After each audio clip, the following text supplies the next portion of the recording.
how are you? I hope you all are doing great. So let's continue transfer pricing. Okay. So in this class I am going to cover new method of transfer pricing. Okay. So today we are going to cover resale pricing method. So देखो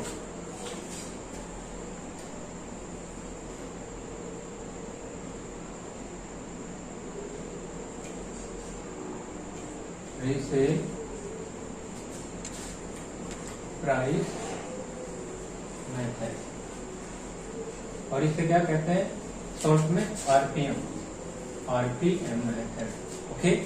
अब resale price method का मतलब क्या होता है? Resale price means बताओ, पहले क्या करना है?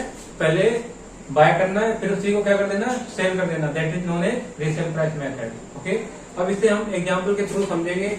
इसमें कैसे आर्म लेंथ प्राइस कैलकुलेट करते हैं. मेथड में क्या सीखेंगे? How to calculate arm length price. Okay. Arm length price कैसे कैलकुलेट करते हैं? By using RPM method. तो अब देखो क्या करना है, पहले एग्जांपल के थ्रू समझते हैं. ओके. तो ये कौन है? देखो ये है फोक्स इंक. ये है US based company, US based company है. ओके. अब दूसरी है A limited. Okay. A limited है. अब क्या हुआ? देखो ये दोनों है एसोसिएट एंटरप्राइज. अब इसने क्या किया? इसे सोल्ड किया गुड्स, और उसकी कॉस्ट कितनी है? सेल ₹50,000. अब इसने क्या किया? अब ये कौन है? ए लिमिटेड है. अब ये क्या करेगी? अब ये रीसेल करेगी. अब इसने क्या किया? अपने कस्टमर को देखा कितने में, इतने सेल किया, कितने में. देखो ये है, इसे ले लेते हैं एक्स लिमिटेड. ये इसका कस्टमर है.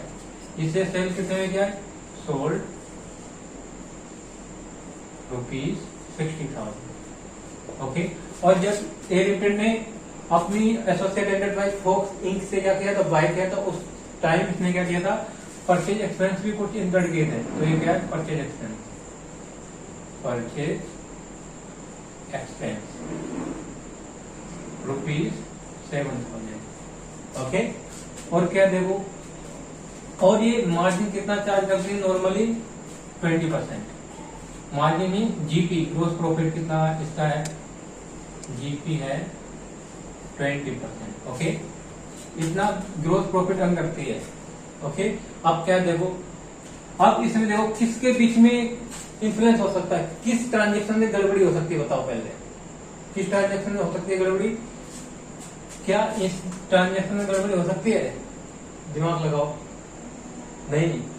किस में हो सकती है? इन दोनों में, फोक्स इंक और ए लिमिटेड में. ये कौन है? दोनों एसोसिएट एंटरप्राइज हैं, और इन दोनों में क्या कर सकती है? प्राइस को इन्फ्लुएंस कर सकते हैं. ओके.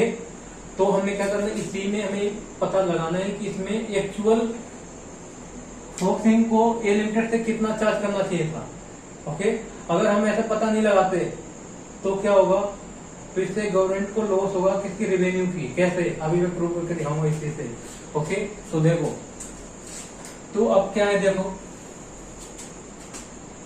और ये जीपी कभी कभी क्या है? कंपनी का लेते हैं किसके साथ? इसका लेते हैं अपनी जो सोल्ड करते हैं किसके साथ? एसोसिएट. जीपी हमेशा इसकी किसका लेते हैं? जीपी लेते हैं हमेशा किसका? कोई इसका अनरिलेटेड कस्टमर है उसका जीपी ले लेते हैं. ओके. और क्या है? और जीपी किसका लेते हैं? अगर कोई इसी के कंपटीशन में कोई भी कंपनी है, सेम गुड्स को क्या करती है? सेल करती है. वो भी करती है, यही ट्रांजेक्शन सेल्स करती है. तो उसका जीपी कंपेयर करते हैं उसके साथ. अगर उसका जीपी हाई है, जो भी उसका जीपी है वही जीपी हम क्या करेंगे? कंसीडर करेंगे इसके लिए. ओके. सो अब यहाँ पर क्या करना है? देखो इसमें कैलकुलेट करना है आर्म लेंथ प्राइस. कैसे कैलकुलेट करते हैं? Calculate arm length price. इसमें आर्म लेंथ प्राइस कैलकुलेट करना है. अब देखो कैसे. देखो पहले देखो ऐसे ही पता चल रहा है, कुछ तो गड़बड़ है इसमें. कैसे? इसने सेल कितने का किया है? 50,000 का. और एक्सपेंस भी कितने का इनकर्ड किया है? 7,000 का. तो 57. तो ये टोटल कॉस्ट होगी उसकी, होगी ना. और उसमें जीपी फिर कितना? 20% ऐड करोगे तो कितना होगा? ज्यादा होना चाहिए. 57 प्लस में 20% करोगे तो इसके अकॉर्डिंग कितना है? यहाँ पर 68,400 आ रहा है। ओके, लेकिन यहाँ पर कितने में 60,000 में क्या किया, सेल किया है। तो हम क्या करना है, तो यहाँ पर हमें आर्म लेंथ प्राइस निकालना है। ओके, क्योंकि हमें देखो इसकी ट्रांजेक्शन से ही पता चल रहा है, क्योंकि 7,000 का तो ऐसे क्या कर दिया, एक्सपेंस इनकम कर दिया है, तो 57 तो ऐसे ही हो गया। तो जीपी 20% करो तो और ज्यादा होना चाहिए ना सेलिंग प्राइस, है ना। तो हम क्या करते हैं, पहले देखो इसमें कैसे कैलकुलेट करते हैं arm length price. Calculation of arms length price.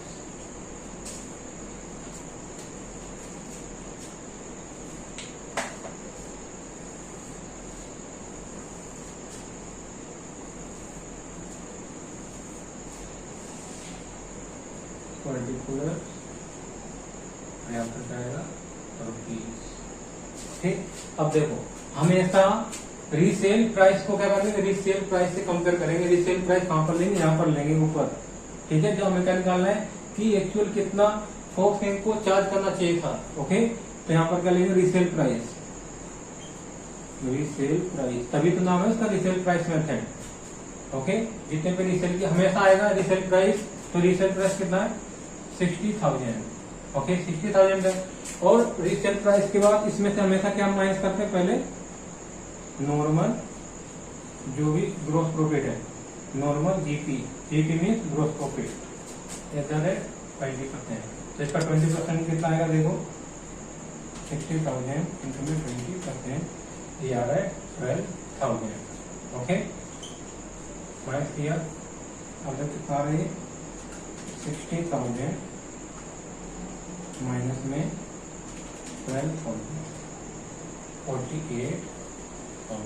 ठीक है, ये टोटल कॉस्ट निकल गया। ये जीपी निकालने के बाद कौन सा कॉस्ट है, टोटल कॉस्ट। ओके, सेल्स में से प्रॉफिट माइनस कर देगा तो क्या निकल के आ जाएगा, बताओ, टोटल कॉस्ट। टोटल कॉस्ट आ गई। और इसमें से अब जो भी इसके ट्रांजेक्शन परचेस से रिलेटेड जितने भी ट्रांजेक्शन है, मतलब जितने भी एक्सपेंस है परचेस से रिलेटेड, वो क्या करेंगे, लेस करेंगे। ओके, डिडक्ट करेंगे यहाँ पर, तो लेस करेंगे। कौन सा एक्सपेंस है, purchase expense. Purchase expense, purchase expense कितना है 7,000।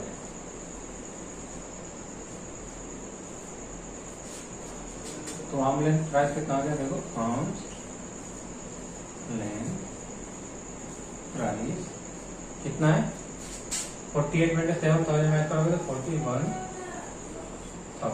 ओके, अब समझ में आया कि नहीं आया, पहले बताओ। अब इसे देखो, प्रॉफिट एंड लॉस बना के नॉर्मली समझाते हैं, जैसे आपने 11th 12th में अभी तक पढ़ा है, ग्रेजुएशन में ही पढ़ा होगा। ओके, देखो ये बिफोर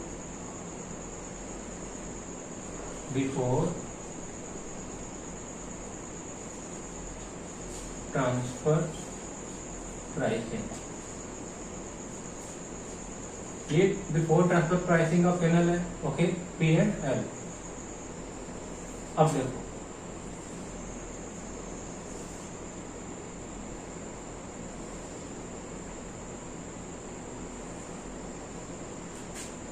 सेल कितने में किया है, सेल किया 60,000 और इसका टैक्स रेट भी दे देते हैं कितना, 30%।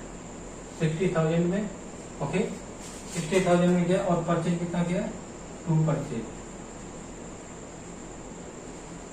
है 50,000।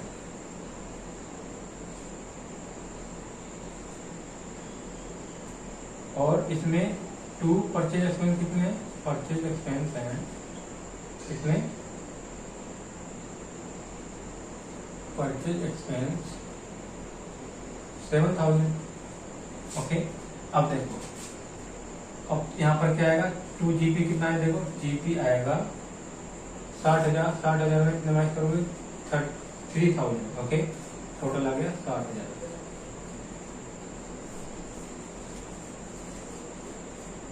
ओके, अब देखो आफ्टर अप्लाइंग ट्रांसफर प्राइसिंग, अब ट्रांसफर प्राइसिंग वाला पैनल देखो, इसमें देखना ध्यान से क्या है, सेल कितने का है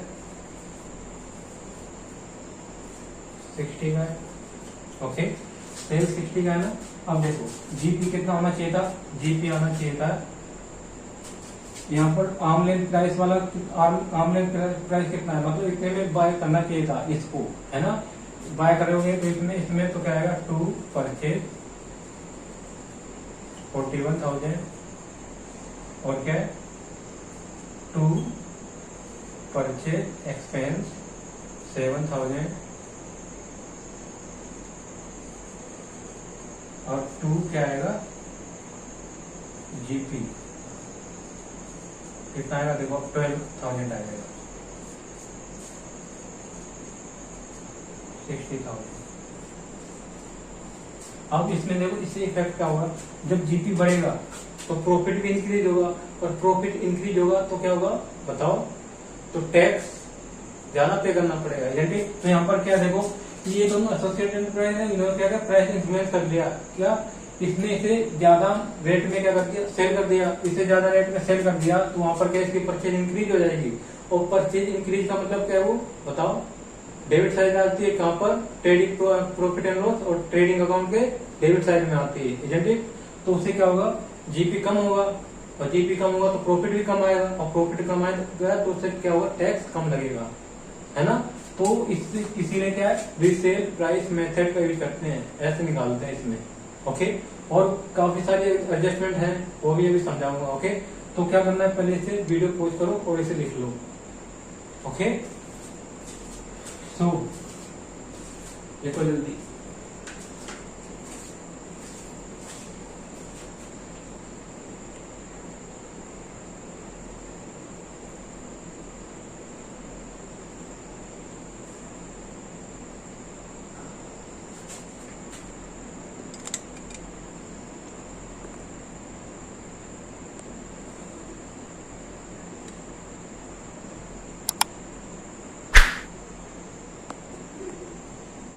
अब क्या करना है, अब इसकी थ्योरी देखो एक बार, थ्योरी में क्या लिखा है देखो,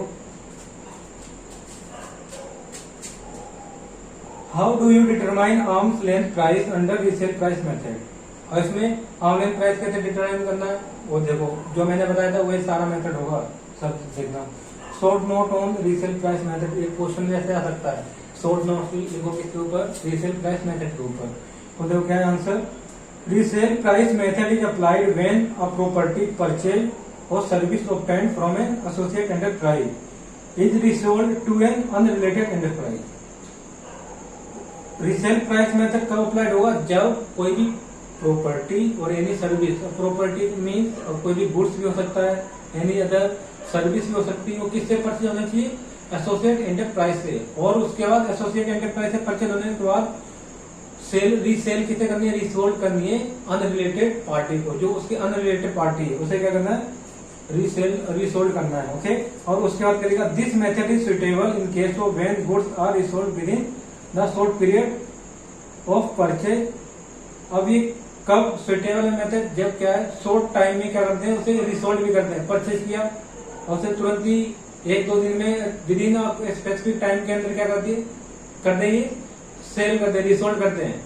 इन दैट केस का सुटेबल है रीसेल प्राइस मेथड अप्लीकेबल करने के लिए। ओके, और उसके बाद क्या लिखा, and influence of other factors is found to be minimal. और क्या, एंड इन्फ्लुएंस अदर फैक्टर्स, जो इन्फ्लुएंस कर सकते हैं उन्हें क्या फाउंड करना। और उसके बाद क्या लिखा, arms length price under resale price method can be determined using the following step. और इसमें स्टेप्स क्या है, पहले देखो स्टेप नंबर 1 क्या है, इसमें देखो, identify the price at which property purchase और service obtained by the enterprise from an associate enterprise is resold or are provided to the unrelated enterprise। पहले तो आइडेंटिफाई करना प्राइस कौन सा, एट विच प्रॉपर्टी परचेज और service obtained from associate enterprise, जो associate enterprise से क्या किया है, परचेज की है, एक्वायर किया है, और उसको क्या करना है, वो प्राइस पहले तो उसे पता करना, आइडेंटिफाई करना है। और उसके बाद रिसोल्ड प्राइस जो अनरिलेटेड एंटरप्राइज है उसे किस प्राइस पे सेल किया है, सोल्ड किया है, उसे भी क्या करना है, पता करना पहले। और उसके बाद क्या लिखा, अब उसके सेकेंड स्टेप में देखो क्या लिखा, reduce the normal GP margin, reduce करना है हमें। था सेकेंड स्टेप में मैंने अभी कराया था ना, सेकेंड स्टेप में क्या कराया था, पहले पहले हमने मार्जिन को माइनस किया था। पहले हमने क्या पता किया था, रीसेल प्राइस क्या है 60,000 था ना, फिर उसमें से मार्जिन माइनस किया था ना जीपी, नॉर्मल जीपी। अब देखो क्या लिखा है, अकरिंग द एंटरप्राइज और an unrelated enterprise from the purchase and resale of the same और सिमिलर प्रॉपर्टी और from obtaining and providing the same और similar services in a comparable uncontrolled transaction. अब देखो, या तो उस एंटरप्राइज का कितना जीपी नॉर्मल है वो लेना है, और अदरवाइज क्या है, सेम इंडस्ट्री सेम एंटरप्राइज जो अनरिलेटेड है वो भी जो सेम ट्रांजेक्शन करती है, सेम या गुड्स और सर्विसेज क्या करती है, प्रोवाइड कराती है, तो उसका जीपी कितना है वो वाला लेना है। ओके, समझ में आया? देखो इसका मतलब क्या है, देखो जो अगर तुम्हें क्या है, जो टीपी ट्रांसफर ऑफिसर होता है ना इसका, उससे क्या है, अगर वो क्या है अग्री नहीं है किसके साथ, जो कंपनी ने प्रोवाइड किया डाटा, ओके, और उसने क्या है डाटा जो प्रोवाइड किया है और उसमें जीपी मार्जिन के साथ वो एग्री नहीं है, तो क्या करेगा ट्रांसफर ऑफिसर क्या करेगा, वो दूसरी एंटरप्राइज जो सेम नेचर का गुड्स और सर्विस प्रोवाइड कराती है उसका जो जीपी मार्जिन होगा ना, उससे क्या करेगी, उससे कंसीडर करेगी, वो वाला जीपी मार्जिन यहाँ पर क्या करेगी, लेस करेगी। ओके, अब उसके बाद क्या है, थर्ड स्टेप में क्या लिखा, reduce expense incurred by the enterprise in connection with the purchase of property और ऑब्टेनिंग ऑफ सर्विस। अब थर्ड स्टेप में क्या करना, पहले क्या कहता, पहले रीसेल प्राइस पता करना है, फिर सेकंड में जीपी मार्जिन लेस करना है, फिर उसके बाद जितने भी परचेस से रिलेटेड एक्सपेंस इनकर्ड हुए हैं उनके क्या करना है, लेस करना है। ओके, फिर ये सब करने के बाद क्या है, adjust for the functional other difference including difference accounting practice if any. अगर कोई अदर और डिफरेंस फंक्शनल्स है उन्हें क्या करना है, एडजस्ट करना है, if any between the international transaction और specified domestic transaction and comparable uncontrolled transaction or between the enterprise entering into such transaction which could materially affect the amount of gross profit margin in the open market। अब इसमें क्या आ सकता है, देखो इसके अलावा other than purchase related expense में क्या टैक्स आ सकता है और जो फ्रेट आ सकता है ये माइनस कर देंगे, वो भी डिडक्ट करेंगे। ओके, जिससे क्या है जीपी क्या है एक्चुअल आना चाहिए। ओके, जीपी जिससे क्या है इफेक्ट नहीं होना चाहिए ज्यादा। अब फोर्थ स्टेप में क्या, फोर्थ स्टेप में जो सब कुछ पहले क्या जीपी मार्जिन माइनस करने के बाद, और थर्ड स्टेप में क्या परचेज एक्सपेंस माइनस करने के बाद, और फोर्थ स्टेप में अदर कोई फंक्शनल डिफरेंस है उसे क्या करना, एडजस्ट करने के बाद जो भी आता है बैलेंस उसे क्या मानेंगे, आर्म्स लेंथ प्राइस बोलेंगे उसी को। ओके, तो ये लिखा इसमें द एडजस्ट। स्टेप 4 में देखो, स्टेप 5 में the adjusted price arrived at under 4 is taken to be arm length price. जो एडजस्ट करने के बाद फोर्थ स्टेप में एडजस्ट करने के बाद जो भी बैलेंस आया उसे क्या बोलेंगे, arm length price in respect of purchase of the property और obtaining of the service by enterprise from the associate enterprise. मतलब इसी को माने कि आपने इतने में क्या किया, एसोसिएट एंटरप्राइज से अपने से परचेज किया है, वो एक्चुअल वाले परचेज नहीं लेंगे यहाँ पर। ओके, तो ये था इसकी थ्योरी। अब इसके बाद क्या करना है, एक प्रैक्टिकल प्रॉब्लम करेंगे और उसके बाद क्या करेंगे, इसके बाद नेक्स्ट क्लास में इसे कंटिन्यू करेंगे अभी। ओके, सो अब इसके बाद एक क्वेश्चन करते हैं। ओके, अब नेक्स्ट देखो आप क्या करेंगे, हम एक क्वेश्चन कवर करेंगे रीसेल प्राइस मेथड का। ओके, तो देखो क्या है इसमें, swing Hoe LLP of France, नाम देखो कितना अच्छा है, स्विंग होए। क्या लिखा, Swing Hoe LLP of France and Rani limited of India are associate enterprise. Okay, Rani limited import 3000 compressor for air conditioner from Swing Hoe at rupees कितने 7500 per unit and these are sold to Paharpur है, पहाड़पुर होगा ये, हिंदी में बोलोगे पहाड़पुर होगा। तो देखो कितने में सोल्ड किया है, cooling solution limited at rupees 11,000 per unit, Paharpur cooling solution limited को सेल किया। देखो पहले अपनी एसोसिएट एंटरप्राइज से क्या किया, इंपोर्ट किया है, फिर उसे और इंपोर्ट किया, फिर उसे रीसेल कर दिया है Paharpur cooling solution limited at price और ₹11,000 पर यूनिट। कितने में सोल्ड किया उसे? 11,000 रुपए पर यूनिट में। और उसका क्या लिखा है? Rani had also import similar product from cold Limited and sold outside at gross profit of 20% on sale. Okay, अब जो रानी लिमिटेड है उसने अपनी और दूसरी एक और कंपनी है उससे कितने में उससे भी इंपोर्ट किया है सिमिलर गुड्स। ओके, वो अनरिलेटेड एंटरप्राइज है, उससे इसने भी इंपोर्ट किया। और कितना है? जब वो व्यक्ति है आउटसाइड में व्यक्ति है तो उस पर जीपी कितना मार्जिन है? 20% है। ओके, पहली इन्फॉर्मेशन हो गई ना इसमें। और दूसरी इन्फॉर्मेशन क्या होगी? रीसेल प्राइस पता हो गया। अब उसके बाद क्या लिखा? स्विन होए ऑफर्ड अ क्वांटिटी डिस्काउंट और ₹1500 पर यूनिट। अब स्विन होए वो कितना डिस्काउंट दे रही है? 1500 पर यूनिट। और cold under offer only, cold could offer only ₹500 per unit. अब देखो, जब अपनी एसोसिएट एंटरप्राइज से क्या करें इंपोर्ट करें तो क्वांटिटी डिस्काउंट कितना दे रही है? 1500 पर यूनिट। और कोल्ड कुड ऑफर ओनली कितने? 500 per unit. Okay, as quantity discount.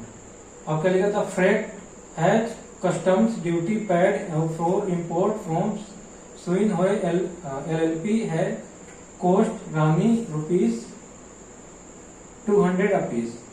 जब वो अपने एसोसिएट एंटरप्राइज से क्या करती है? स्विन होए LLP से इंपोर्ट करती है तो उस पर क्या है? फ्रेट पे कर रही, फ्रेट एंड कस्टम पे किया कितना? ₹200 पर यूनिट। ओके, ₹200 पर यूनिट पर पीस। और क्या लिखा? In respect of purchase from cold limited Rani limited है to pay ₹1200 only freight and charges. वही सेम और रानी लिमिटेड किसे अपनी जो दूसरी कंपनी है कोल्ड लिमिटेड उसे परचेज करे तो उस पर टोटल कितना चार्ज किया है? उस पर कितना फ्रेट पेड किया है? ₹1200 ओनली। और लेकिन जब उससे अपनी एसोसिएट एंटरप्राइज से क्या करे? इंपोर्ट करे तो वहां पर ₹200 फ्रेट है और कस्टम ड्यूटी दोनों इंक्लूड है, पर पीस है। पर पीस में तो कितना हो जाएगा? देखो 3000 को इससे मल्टीप्लाई करोगे 200 से कितना आएगा? देखो 6 लाख के अराउंड होगा। बट जब वही कोल्ड लिमिटेड से क्या करें? कोल्ड से जो कोल्ड लिमिटेड है उससे इंपोर्ट कर रहे हैं तो उससे 1200 टोटल 1200 ही में क्या हो रहा है? काम चल रहा है टोटल 1200 कॉस्ट में। ओके, तो यहाँ पर क्या है? ऐसे पता चले यहाँ गप्पला किया हुआ दोनों ने मिलकर। ओके, तो यहाँ पर क्या निकालना पड़ेगा? पहले आर्म लेंथ प्राइस। तो देखो क्या लिखा है इसमें? Determine the arm length price and the amount increase in total income of Rani limited. अब यहाँ पर क्या करना है? पहले क्या करना है? डिटरमाइन करना है आर्म लेंथ प्राइस और उसके बाद बताओ total income incremental total income of Rani limited की कितनी इंक्रीज होगी वो निकालना है। ओके, सो देखो क्या ये स्विन होए LLP है भाई साहब।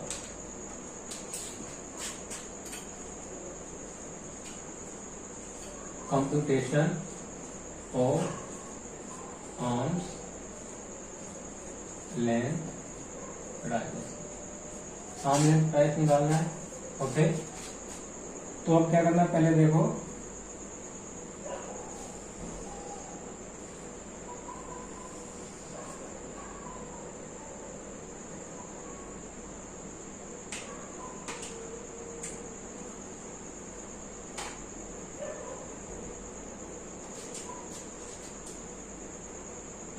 तो पहले क्या लेंगे? Resale price. तो रीसेल प्राइस कितना है? 11,000। ओके, 11,000 है। और इसमें पहले क्या मैच करेंगे? लेस करते हैं हमेशा। स्टेप सेकंड में क्या है? जीपी कितना है? देखो 20%। तो इसका 20% निकालो कितना होगा? देखो जल्दी से 20% 11,000 इंटू में 20% ये आएगा 2200।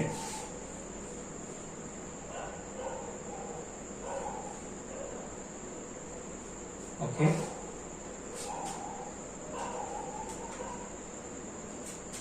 अब ये क्या निकल के आ गया? Total cost. इसलिए जो 11,000 माइनस में 2200 11,000 में से तुम्हारा कम है माइनस में 2200 ये 8800। अब इसमें से क्या करना है, लेस करना है। अब क्या क्या देखो, क्या क्या लेस करना है इसमें। पहले क्वांटिटी डिस्काउंट, पहले देखो क्या है, एडजस्टमेंट फॉर डिफरेंस। अब पहला क्या है इसमें देखो, स्विन होए ऑफर्ड क्वांटिटी डिस्काउंट 4 रुपीज कितने का, 1500 पर यूनिट का। और वहीं पर कोल्ड से अगर इंपोर्ट करते हैं तो वहां कितना दे रहे हो, 500 रुपए।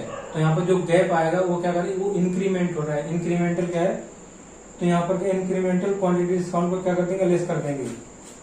इंक्रीमेंटल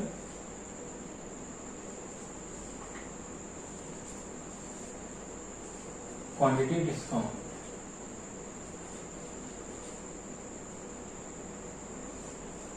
provided by showing होए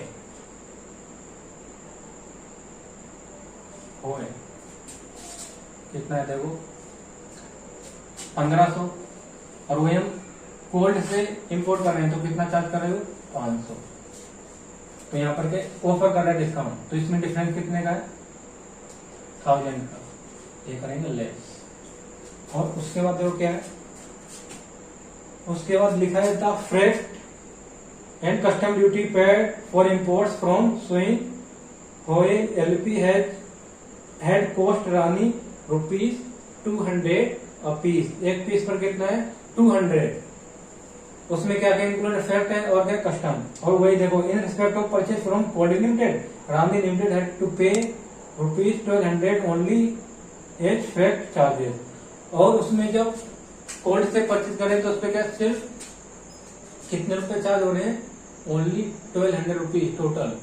और वहां से पर यूनिट पर पीस पर कितने हैं, 200 रुपए। तो वहां पर ज्यादा हो गया ना, एक्सपेंस ज्यादा हो गए। तो यहाँ पर क्या करेंगे, इसमें से ये क्या कर देंगे, लेस करेंगे। ये क्या है, फैक्ट एंड कस्टम। तो ये क्या है, डिफरेंट कौन से, ये परचेज एक्सपेंस हो गए ना। फैक्ट है, फैक्ट पे क्या क्या है, फैक्ट पेड किया है, तो ये क्या है, परचेज एक्सपेंस है। Difference in purchase related expense, ये परचेज से रिलेटेड एक्सपेंस है ना। तो देखो, जब उससे कितना चार्ज कर रहे हैं, कोल्ड से 1200 टोटल, और उससे जब चार्ज कर रहे हैं तो कितना पर यूनिट पर है, किससे, जब इंपोर्ट कर रहे हैं तो वहां पर कितना पे करना पड़ रहा है, स्विन होए से जब इंपोर्ट कर रहे हैं तो 200 पर पीस। तो 200 पर पीस क्या करना, माइनस करना। तो जो गैप कितने का आएगा, 1000 का। तो उसे क्या कर दोगे, लेस। अब जो आएगा वो क्या निकल के जाएगा, आर्म्स लेंथ प्राइस। तो जब कितना आएगा, 8800, ये 2000, तो ये कितना आएगा, 6800। मतलब इतना आर्म लेंथ प्राइस होना चाहिए था, मतलब इतना चार्ज करना चाहिए था उसकी एसोसिएट एंटरप्राइज को। स्विन होए को कितना सेल प्राइस लेना चाहिए था, सेल कितने करना चाहिए था, इतने में, अपने एसोसिएट एंटरप्राइज रानी लिमिटेड को, इजंट इट। तो अब क्या करना है, ये आर्म लेंथ प्राइस मिल गया ना। और देखो कोई एक्चुअल में कितने में, एक्चुअल कितने का चार्ज किया है, 7500 रुपए। और ये कितना है, आर्म लेंथ प्राइस कितना निकल गया है, 6800। तो देखो, अगर बाय ज्यादा में करेंगे तो उससे क्या है, बाय ज्यादा करेंगे तो परचेज कॉस्ट ज्यादा होगी, और जब परचेज कॉस्ट ज्यादा होगी तो जीपी कम क्या होगा, जीपी कम होगा। और जीपी कम होगा तो उसमें क्या, प्रॉफिट कम आएगा। और प्रॉफिट कम आएगा तो टैक्स पे कम करना पड़ेगा। इसी से क्या है, इन सबको अवॉइड करने के लिए किसका यूज करते हैं, ट्रांसफर प्राइसिंग का। ओके, तो ये है। तो अब क्या करना है, देखो उसके बाद क्या लिखा था इसमें, determine the arm length price and the amount of increase in total income of Rani limited. तो अब क्या करना है, कंप्यूट करना है टोटल इनकम ऑफ, डिटरमाइन करनी है। देखो, तो टोटल इनकम निकालने के कितनी इंक्रीज होगी।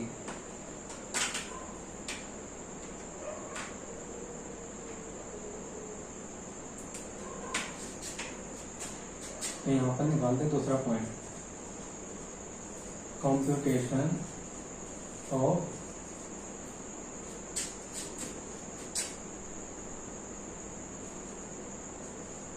increase in total income of Rani Limited।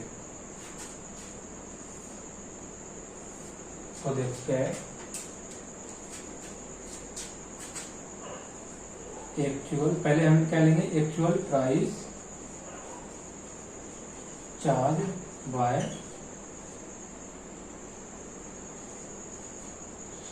होए कितना 7500। ओके, और इसमें से कौन सा देखो ज्यादा चार्ज कर दिया ना, और एक्चुअल में हमें कितना चार्ज करना चाहिए था, आर्म्स लेंथ प्राइस कितना 6800।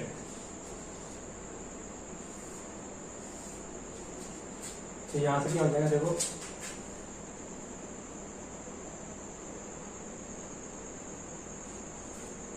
Income per unit increase by, charge इतना करना चाहिए था लेकिन चार्ज कितना कर दिया 7500। तो यहाँ पर देखो डिफरेंस कितना आ रहा है इसमें, 7500 माइनस 6800, यह है 700। मतलब इतने का क्या करना है, हमें टोटल इनकम इतने पर यूनिट से बढ़ानी पड़ेगी। ओके, क्योंकि चार्ज कितना करना चाहिए था 6800, लेकिन कितना चार्ज किया है 7500, मतलब 7500 ज्यादा चार्ज कर दिया है ना, 7500 ज्यादा चार्ज कर दिया है। तो उसमें क्या करना है, हमें इसके बराबर लाना है। इसके बराबर लाओगे तो इसमें से गैप आएगा, तो उसे क्या कर देंगे, एड बैक कर देंगे किसमें, इनकम में। ओके, तो अब क्या आएगा देखो, नंबर ऑफ यूनिट्स इम्पोर्ट, कितनी यूनिट थी 3000 unit.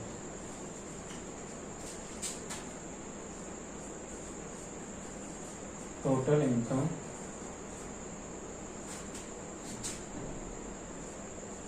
Increase of Rani limited. तो देखो इसको इससे मल्टीप्लाई करो, 700 इंटू में 3000, 21 lakh.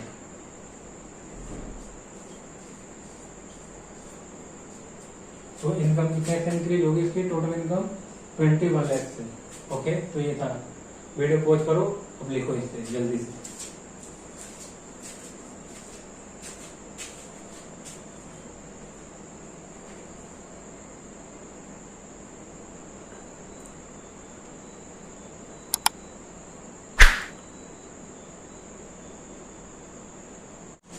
So, I think it is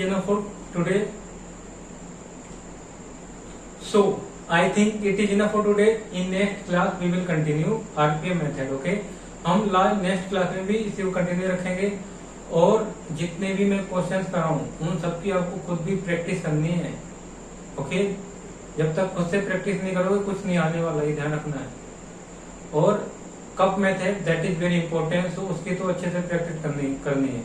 cup method important है, उसकी जितनी प्रैक्टिस करोगे उतनी बढ़िया रहेगा, उसमें से क्वेश्चन आते ही आते हैं। Okay, so I think it is enough for today. In next class we will continue same topic. Till then bye bye and take care.